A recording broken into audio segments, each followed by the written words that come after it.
Oh God, take our minds and think through them. Take our lips and speak through them.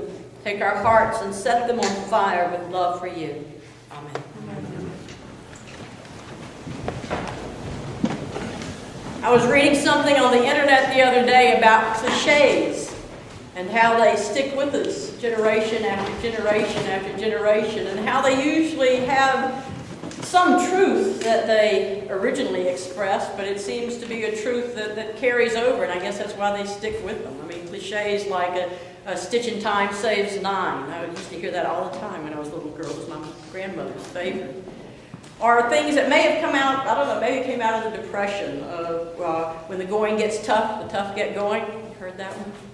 Well, one that seems to be coming up time and again lately, and it may be because those of us in the baby boomer generation are not only so many, but are now getting so old, is that old age is not for wimps. When you listen to the gospel this morning, it's pretty obvious that following Jesus is not for wimps either.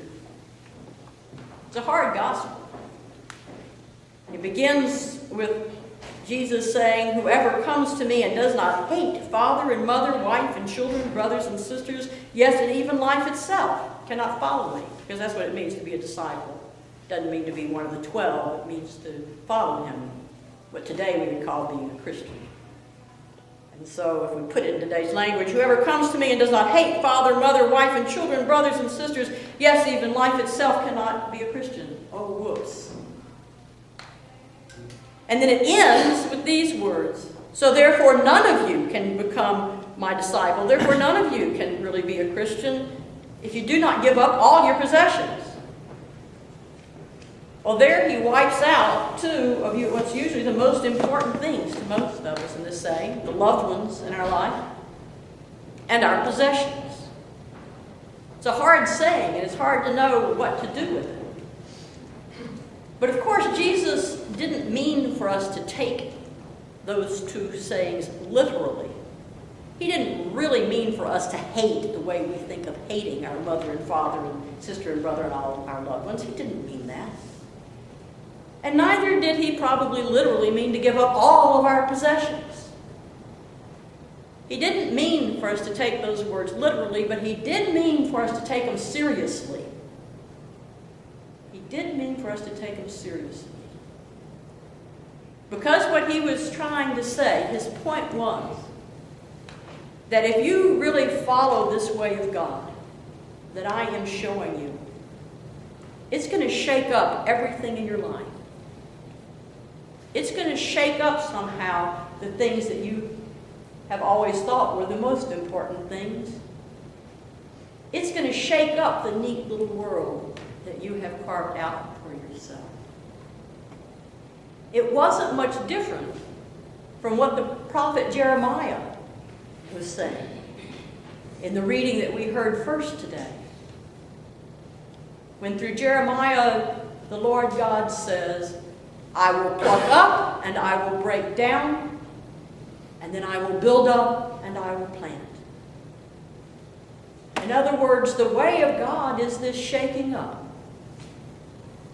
And this shaking up involves breaking down and plucking up certain things that we have so firmly in place in order to be able to build up and plant new things. The way of God is a plucking up, a tearing down, and a building up and a planting. It's like two steps of the same dance. You can't have one without the other. The old things that lead to brokenness in our lives have to be plucked up and torn down in order for new things that bring us health and wholeness to be built up and planted. We like the building up and planting part. We don't particularly like the tearing down and plucking up part.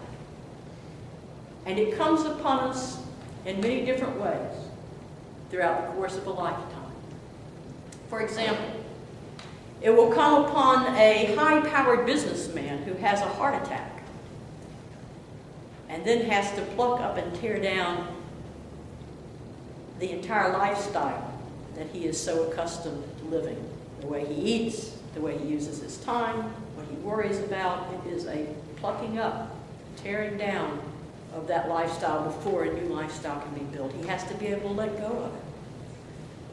Or an abused woman has to confront the issues that she has carried with her in her own personality that continue to lead her into one abusive relationship after another. She has to pluck them up and tear them down, usually with the help of a therapist. Or she'll simply keep getting in one abusive situation after another. She'll never have the opportunity for a good, healthy relationship to be built and planted. Or an elderly man may find that his independence is plucked up and torn down when the doctor tells him that he can't see well enough to drive anymore. And before he can understand all the possibilities that there are there for a new life, he has to be able to deal with what it feels like for that old life to be plucked up and torn down. Or a well-intentioned, overprotective mother feels like she's being plucked up and torn down when her best friend says, you know, if you'd stop hovering over that child so much, she'd probably do a lot better. And before the mother and the child can come to a relationship where that is true, the mother's image of what it means to be a good mother has to be plucked up and torn down.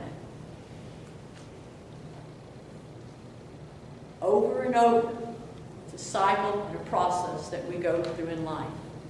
It is the process of change. It is the process of change. And the one thing that we can be sure of, that whenever this process enters our life, and it has before entered your life, and it probably is now in some way, and it will again as long as you are living this life, but every time it happens, you can just about bet we'll resist change. We'll think that maybe if we just can hold on tight enough, we won't have to do it. We resist the change. And we do it in different ways. Sometimes we just deny that any change is necessary at all. It's not that big a deal. I can see perfectly well. After all, I'm only driving from my house a couple blocks. My kid will be okay. I need to hover over her. We deny it first. It's something we all do. Or we get angry. We get angry. We get angry at other people. It's their fault that I'm doing this. It's their fault that my life has ended up this way. Or we get angry at ourselves. I should have known better. What's wrong with me? I should have known better. We do it either way. Or we feel defeated. Like, I can't possibly do that. But I've changed so much. I'm tired of change. I'm just too tired. I can't do it anymore. All sorts of ways that we want to resist this change because it's hard.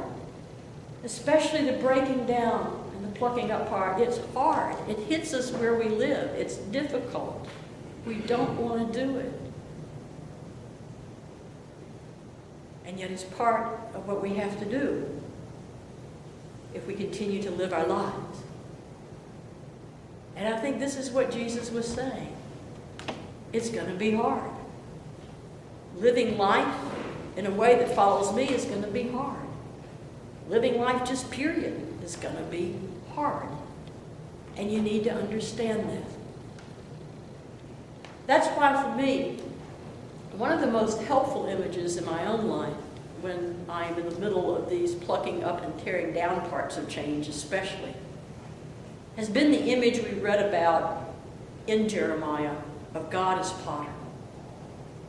It's a wonderful image where God leads Jeremiah to go down to the corner potters and watch him for a while is basically what it means in the story. And so Jeremiah does that. And as he's watching the potter, an insight begins to form. It's the insight that God has planted in his heart and mind. And the insight is that just as that potter is molding and shaping the clay, and when the vessel isn't turning out quite right, he may take it all apart and start over.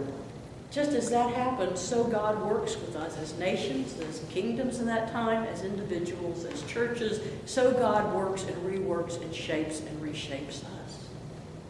Beautiful image.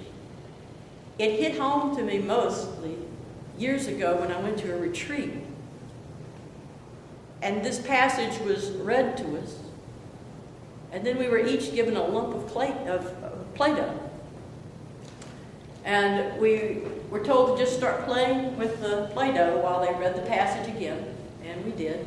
And then they started some music. And we were told to play with it and to stretch it and do all sorts of things with it, but not to make anything in specific.